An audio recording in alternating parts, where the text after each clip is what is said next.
The council chamber stretched before Ambassador like a cathedral of crystal and light.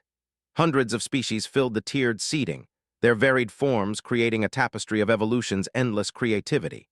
The air hummed with translation devices, turning alien languages into something resembling understanding.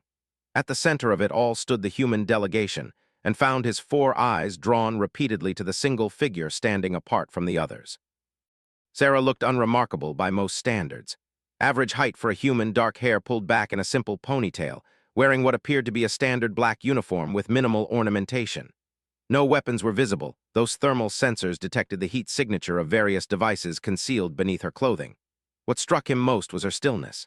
While the other humans shifted nervously, whispered among themselves, or fidgeted with data pads, Sarah stood motionless as stone.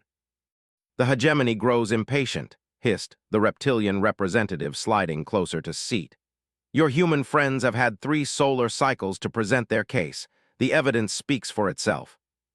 His mandibles clicked in what might have been agreement, though privately he harbored doubts. The evidence was damning, certainly. 17 hegemony vessels destroyed, thousands dead. The humans claimed it was self-defense, that they had been attacked first, but the surviving sensor logs told a different story, or seemed to. The great bell chimed, its resonance felt in the bones of every creature present. High Arbiter rose from the central dais, her ethereal form shifting between states of matter as emotion moved through her. As one of the Ascended, she had transcended physical form eons ago, existing as pure energy bound by will and wisdom. "We gather to determine the fate of the species calling themselves humanity." Her voice echoed not through the air, but directly into the consciousness of every being present. "The charges are severe: unprovoked aggression against a peaceful survey fleet, the destruction of 17 vessels, the murder of 2,347 souls." Ambassador Harrison stepped forward from the human delegation, his weathered face grim. "High Arbiter, we maintain our innocence. Our ships acted in self-defense when fired upon. We have submitted all our sensor logs, all our communications records. We ask only for fair consideration of the evidence." A rumble of discontent passed through the assembled representatives. The hegemony had been expanding its influence for centuries, bringing order and civilization to the chaotic Outer Rim territories. Humanity had been discovered barely 50 years ago, a young species still confined to a handful of star systems. That they would dare attack the hegemony seemed both shocking and inevitable to those who had watched them closely. Had been among the first to make contact with humanity.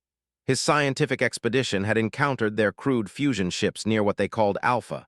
The humans had been cautious but curious, eager to learn but quick to establish boundaries. In the 50 years since, they had proven to be remarkable students of galactic civilization, absorbing new technologies and concepts with startling speed. "Perhaps too remarkable. The evidence has been reviewed," continued. "The sensor logs from both sides present inconsistencies. However, the result remains unchanged. 17 ships destroyed, thousands dead. Justice must be served." Watched as Sarah's head turned slightly, her eyes scanning the chamber with mechanical precision. Her gaze lingered on each exit, counted security personnel, assessed sight lines. A bodyguard's instincts, he realized, but protecting whom from what? "The Council recognizes that humanity is a young species." His mental voice carried overtones of what might have been sympathy. "Perhaps unaware of the full consequences of their actions. Therefore, we offer mercy. Surrender your military assets. Submit to hegemony oversight. Accept responsibility for this tragedy. Do this, and your species will be granted protected status within our empire." "And if we refuse?" Ambassador Harrison asked, though his tone suggested he already knew the answer. "Then humanity will be declared a hostile species. Your worlds will be quarantined. Your ships will be destroyed on sight. You will have 72 hours to comply." The chamber erupted in a cacophony of alien voices, some supporting the decision, others calling for harsher measures, still others questioning whether even this was too lenient.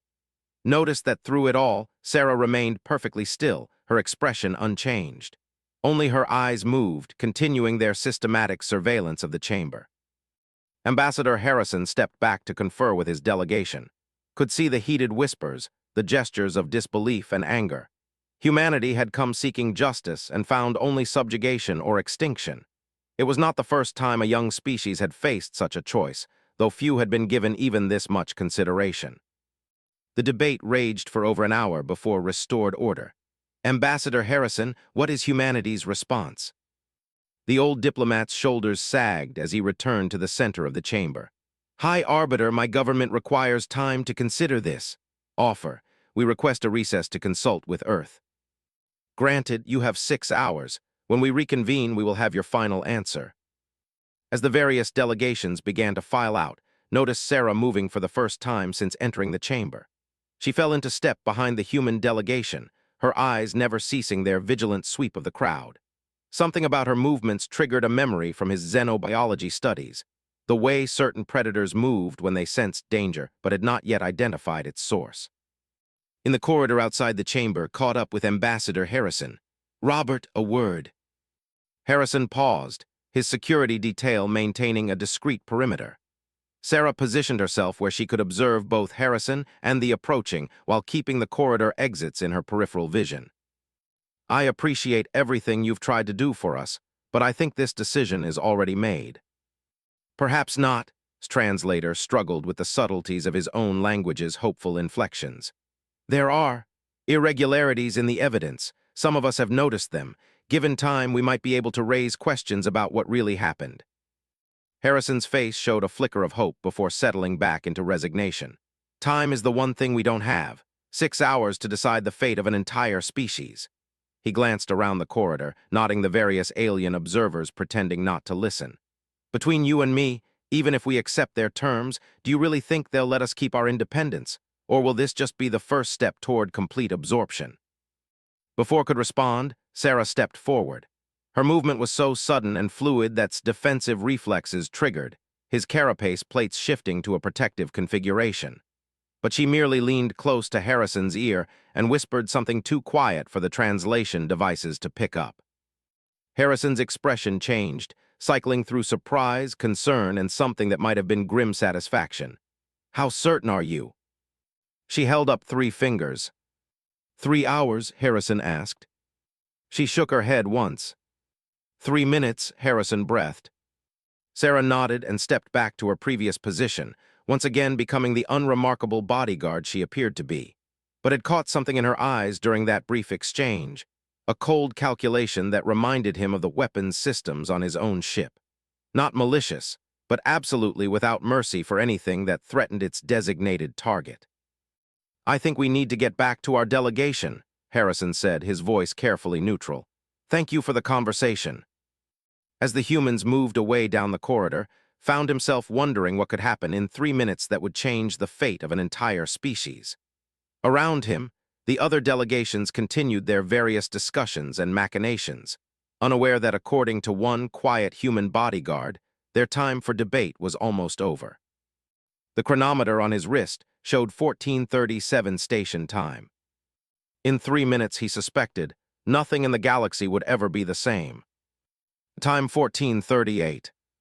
Sarah walked 3 paces behind Ambassador Harrison, her enhanced hearing picking up fragments of conversation from a dozen different species. The station's corridors buzzed with activity as delegates scrambled to contact their home governments, seeking guidance on humanity's ultimatum. None of them understood what was really happening. 2 minutes and counting. Her neural implant chimed softly, a sound only she could hear. Data streams flowed across her enhanced vision ship positions, defensive grids, communication frequencies. The information came from sources scattered across local space, invisible observers that had been watching and waiting for this moment. Ambassador, she said quietly, we should return to our quarters. Harrison nodded, understanding passing between them.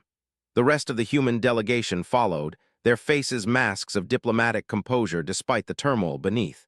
Doctor clutched her data pad containing humanity's medical advances, hoping they might serve as bargaining chips. Colonel Mitchell's jaw worked silently as he contemplated the military implications of surrender. They were good people, dedicated to their species' survival, and they had no idea they were about to witness the true face of humanity. The human quarters occupied a modest section of the station's diplomatic ring. Standard accommodations for a minor species, adequate life support, basic amenities, and enough space for a delegation of 12. Sarah had memorized every meter of the layout within an hour of their arrival, nodding that the designers had clearly never considered that these rooms might need to serve as anything other than temporary housing. They would serve perfectly. "Secure the entrances," Sarah said as soon as the door sealed behind them. Her voice carried an authority that made even Colonel Mitchell snap to attention.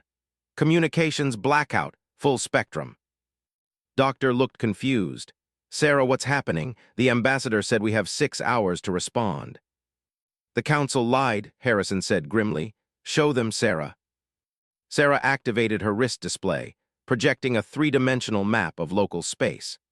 Red dots appeared throughout the system, dozens of them, moving in precise formation patterns that spoke of military coordination rather than random traffic. "Hegemony battle fleet," she said simply. "They've been positioning for the past 18 hours. The moment we refuse their terms, which we were always going to do, they'll move to eliminate our ships and declare humanity extinct." The room fell silent. Colonel Mitchell was the first to speak, his voice tight with professional interest. "How many ships?" 237 combat vessels, 53 support craft. They have us outnumbered approximately 40 to 1. "My God," Doctor whispered. "They planned this from the beginning. The trial, the evidence, all of it was just theater." Sarah checked her chronometer. 1 minute 15 seconds. "The good news," she continued, "is that they made the same mistake everyone makes when dealing with humanity. They assumed we would play by their rules."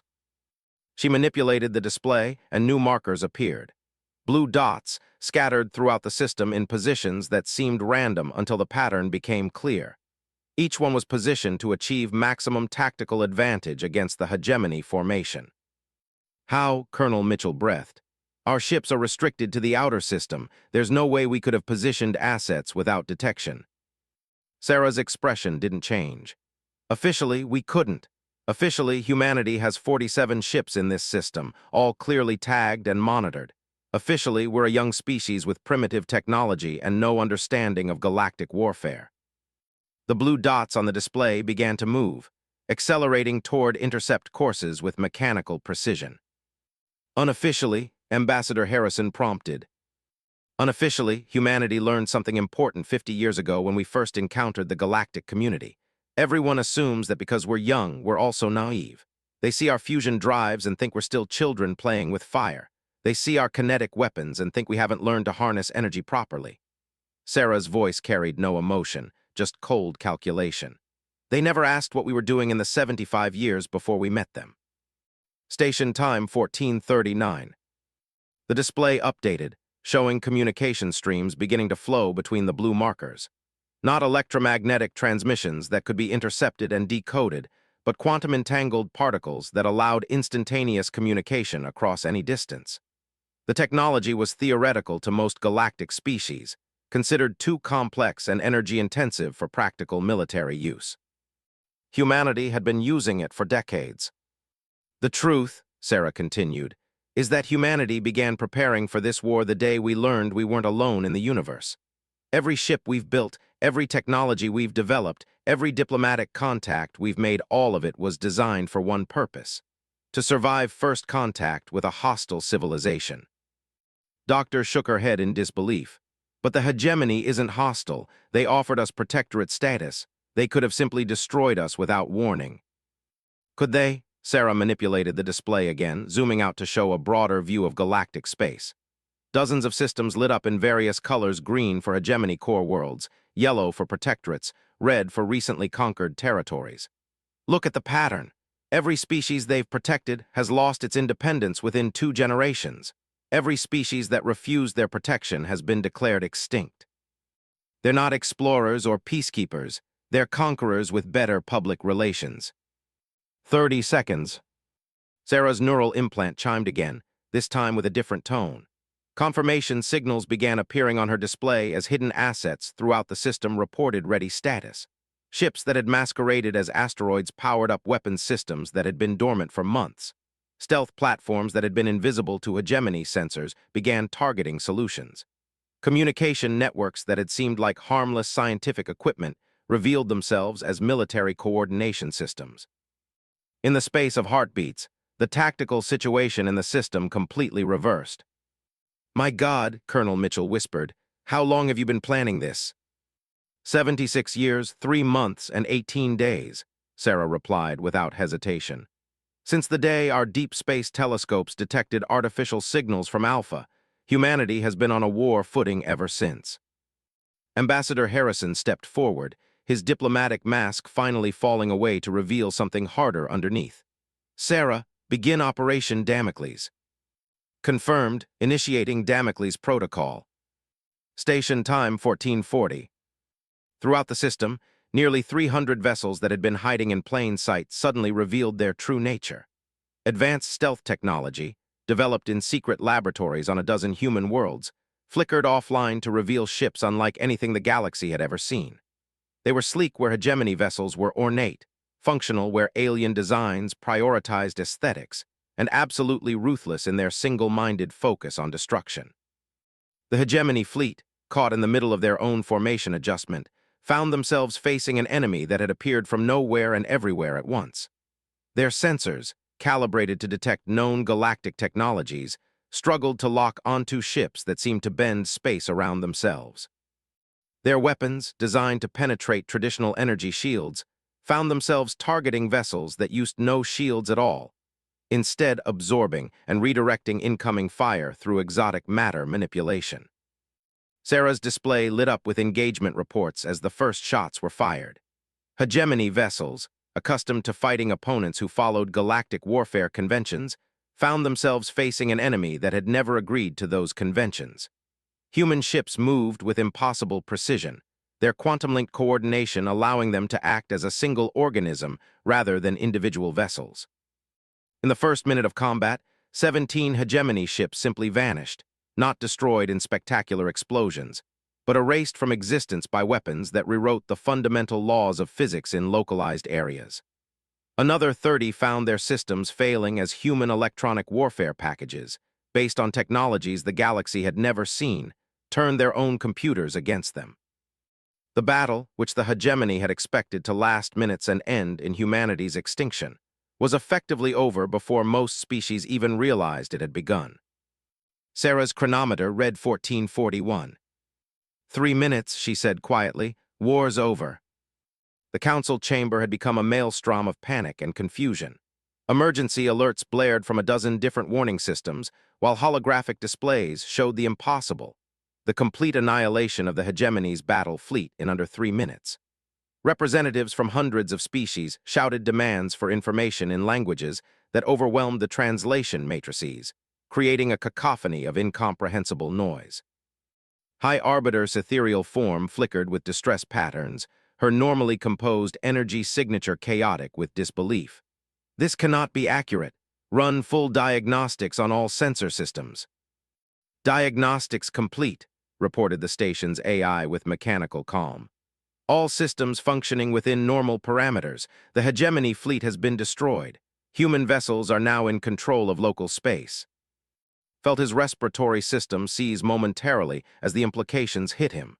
3 minutes ago, humanity had been facing extinction.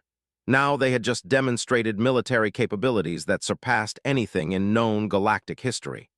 The quiet bodyguard had been precise in her timing. The reptilian representative was among the first to regain his composure. "Impossible. Our intelligence reports showed humans possess only primitive fusion technology, kinetic weapons, basic energy manipulation. They're barely a Type 1 civilization." "Your intelligence was wrong," a new voice said from the chamber entrance. Every head turned to see Ambassador Harrison walking calmly down the center aisle, his delegation behind him.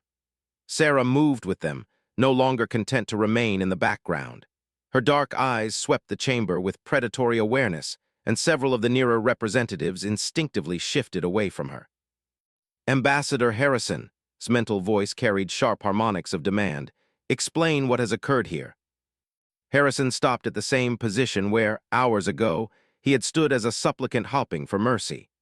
Now his posture carried the quiet confidence of someone holding all the strategic advantages. "What occurred, High Arbiter, is exactly what we told you would happen if humanity was threatened with extinction. We defended ourselves." The chamber erupted again, but this time the tone was different. Fear had replaced indignation. These beings had just watched their most powerful military force eliminated with casual efficiency by a species they had dismissed as primitive. "You massacred thousands of beings," hissed, his scales flushing dark with rage. "Unprovoked aggression against lawful forces maintaining galactic peace."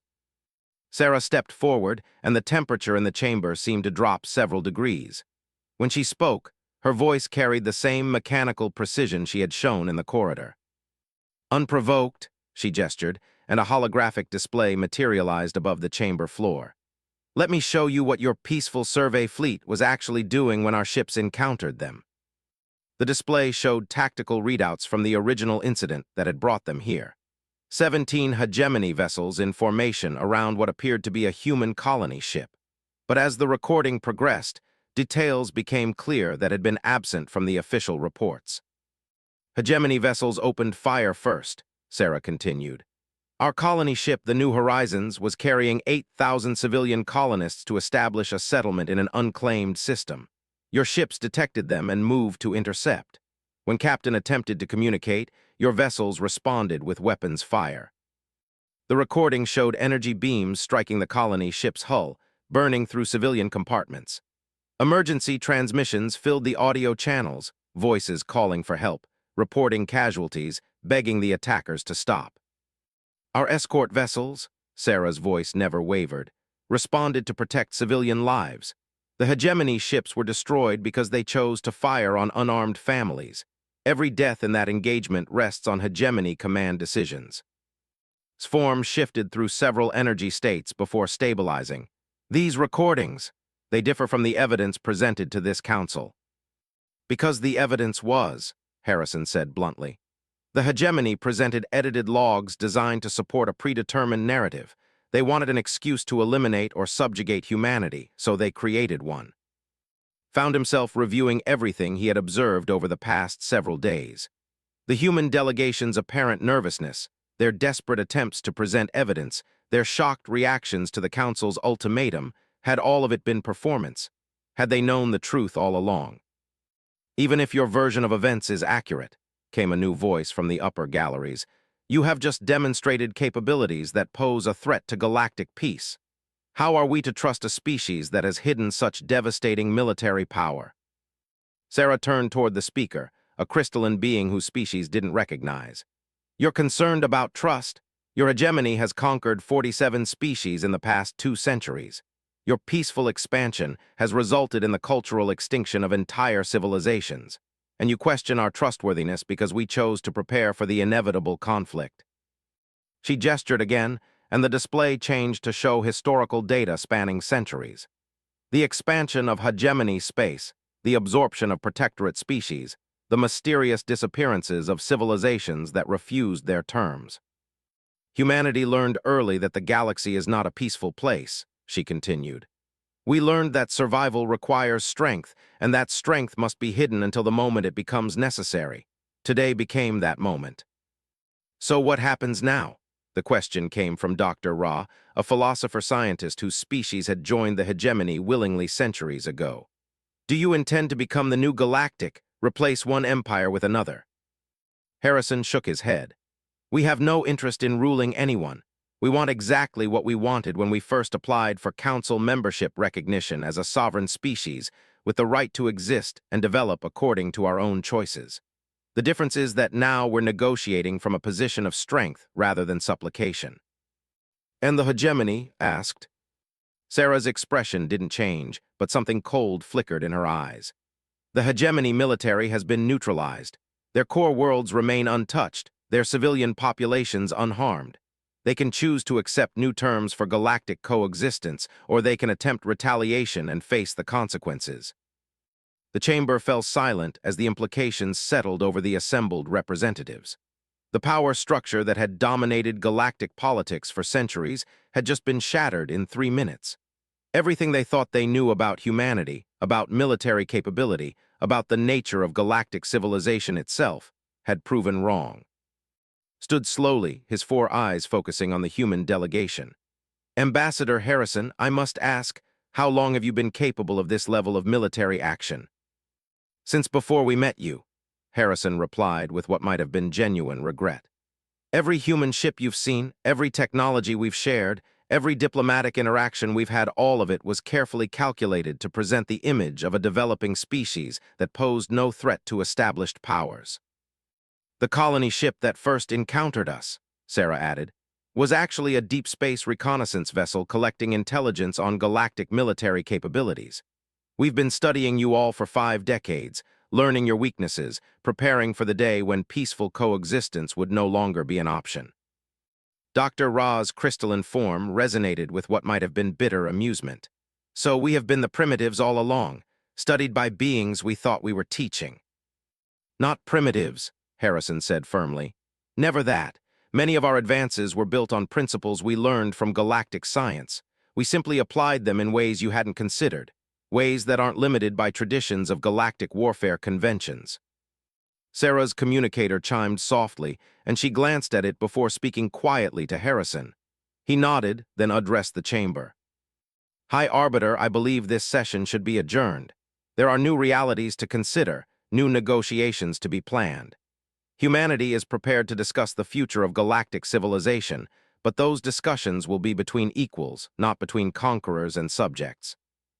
As the human delegation prepared to leave, his voice echoed once more through the chamber.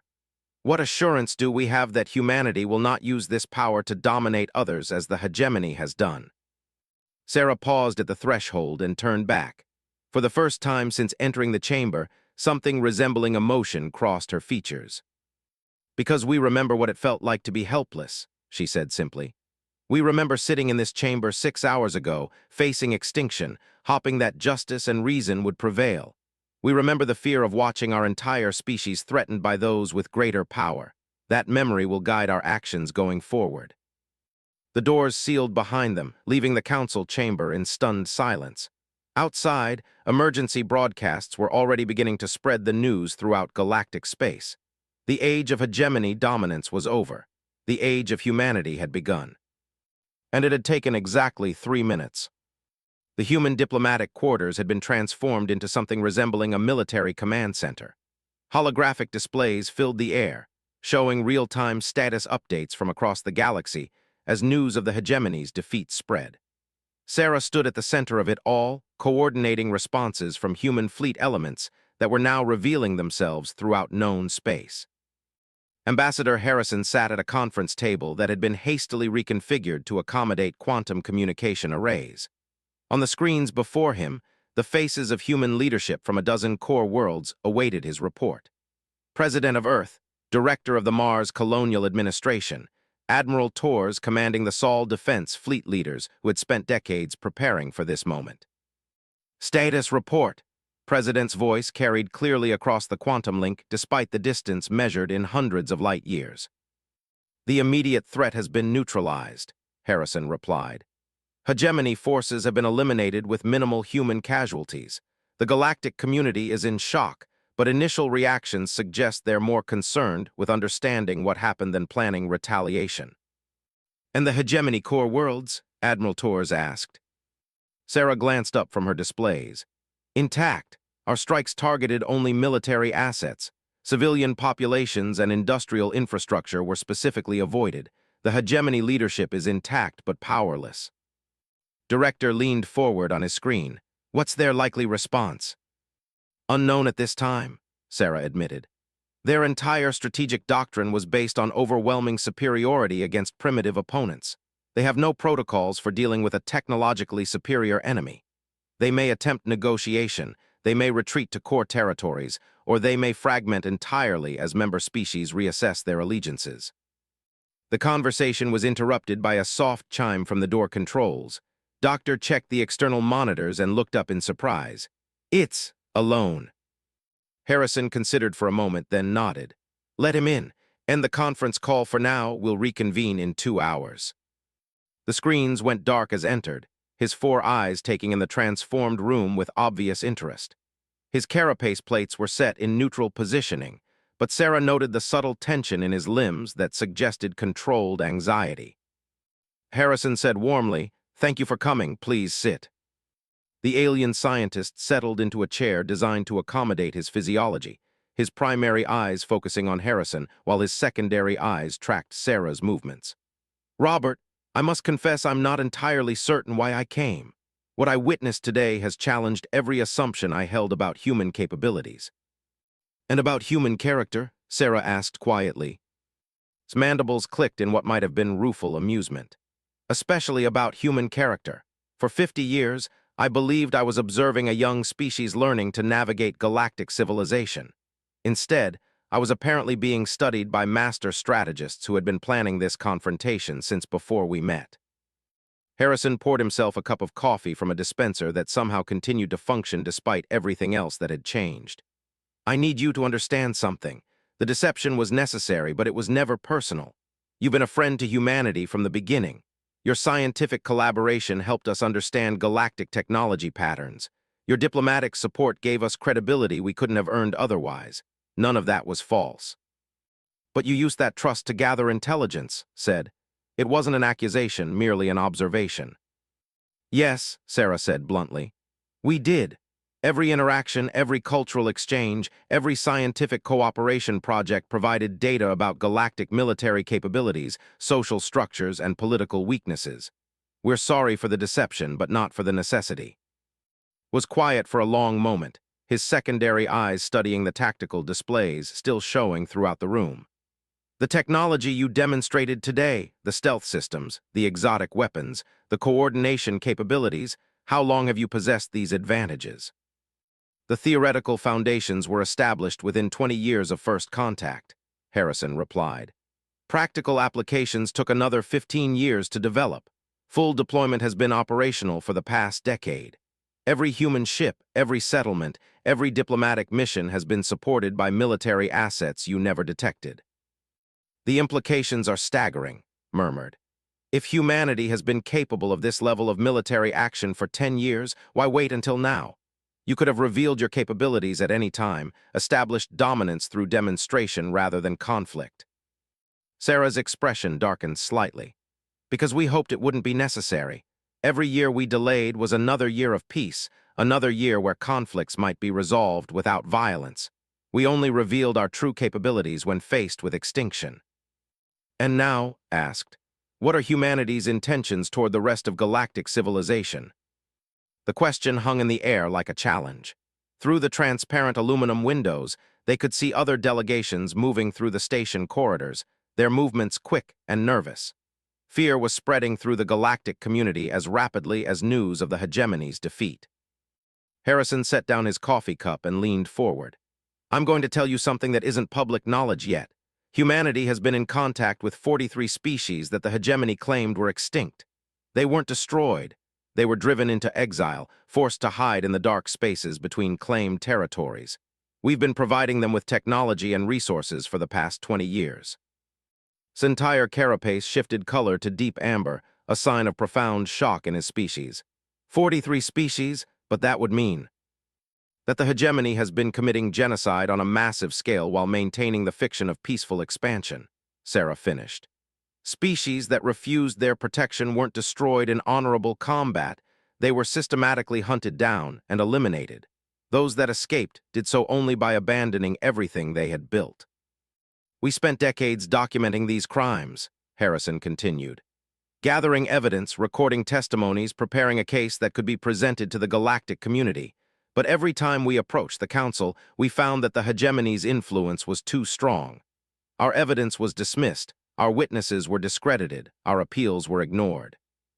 His mandibles clicked rapidly, an expression of mental processing under stress. So you prepared for war instead of continuing to seek justice through legal channels. We prepared for the inevitable conflict while continuing to hope for legal resolution, Harrison corrected. Today was Plan Z, the option we would use only when all others had failed. When we were threatened with the same extinction that had been inflicted on 43 other species, we finally acted. Sarah manipulated one of her displays, bringing up a star chart that showed the current disposition of human forces throughout the galaxy. Red dots marked hidden bases, blue lines showed supply routes, green zones indicated areas where humanity had been providing covert assistance to refugee species. This is the real scope of human presence in the galaxy, she said. Not the 47 ships we officially acknowledged, but over 8,000 vessels operating in deep space. Not a single star system, but research stations and manufacturing facilities in 200 systems. Not a primitive species learning galactic technology, but a civilization that has been secretly building the infrastructure necessary to challenge the hegemony. Studied the display with the intensity of a scientist confronted with data that rewrote fundamental theories. The resource requirements alone, the coordination necessary. This represents a mobilization of your entire species. Every human world, every colony, every space habitat, Harrison confirmed. For 76 years, humanity has existed in a state of total war preparation, not because we wanted conflict, but because we recognized that conflict was inevitable. The hegemony's expansion patterns made it clear that they would eventually demand our submission or destruction. "And now you've won," said quietly. "In 3 minutes you've overturned the galactic order that existed for centuries. What happens next?" Sarah's communication display chimed with an incoming message. She read it quickly, then looked up with something that might have been satisfaction.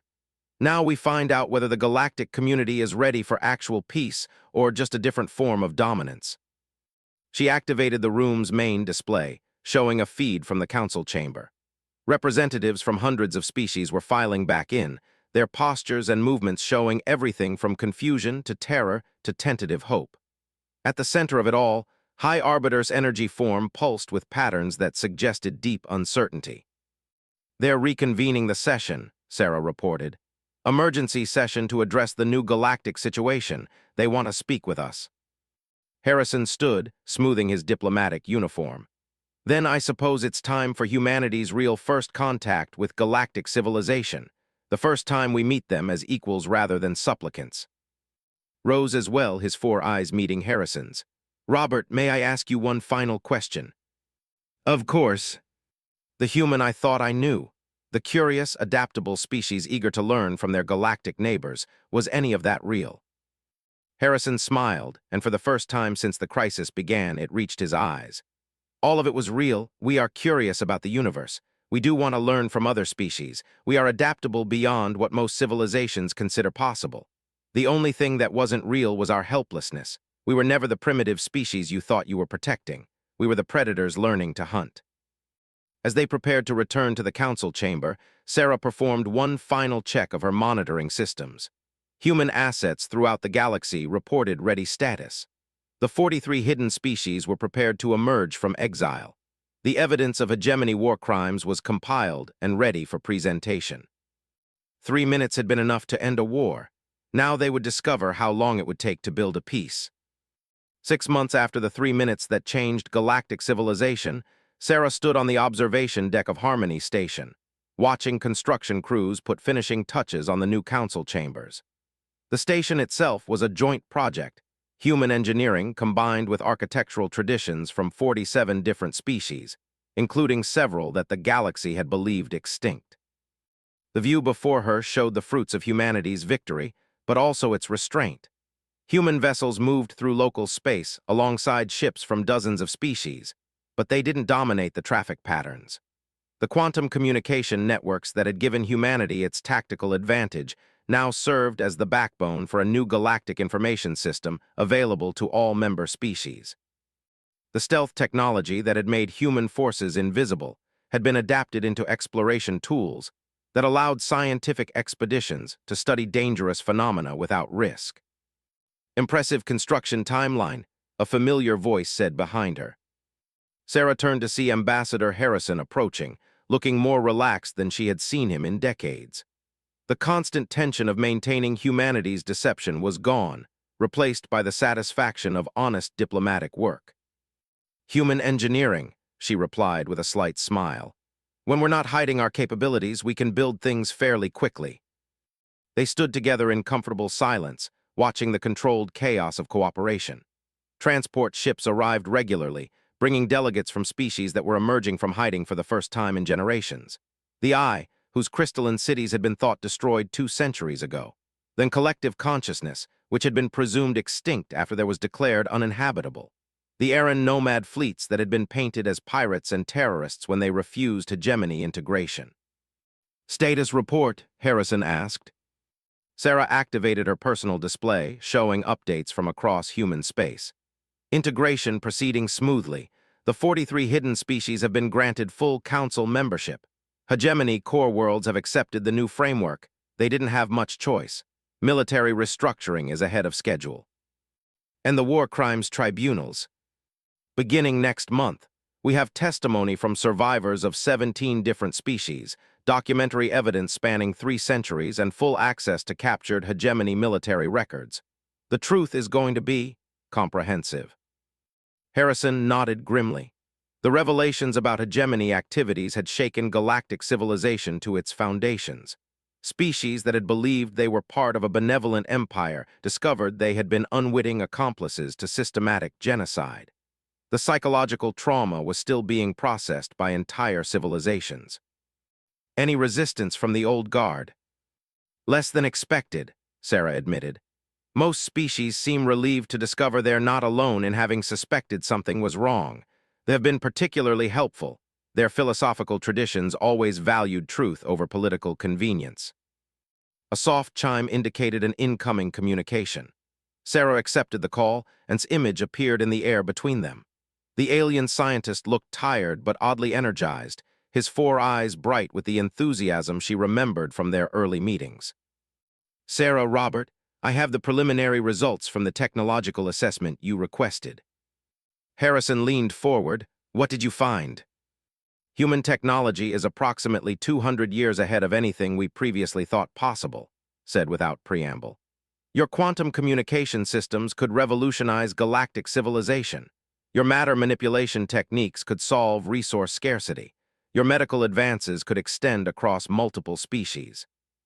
"And," Sarah prompted, hearing the hesitation in his voice. "And I'm beginning to understand why you kept them secret," he admitted.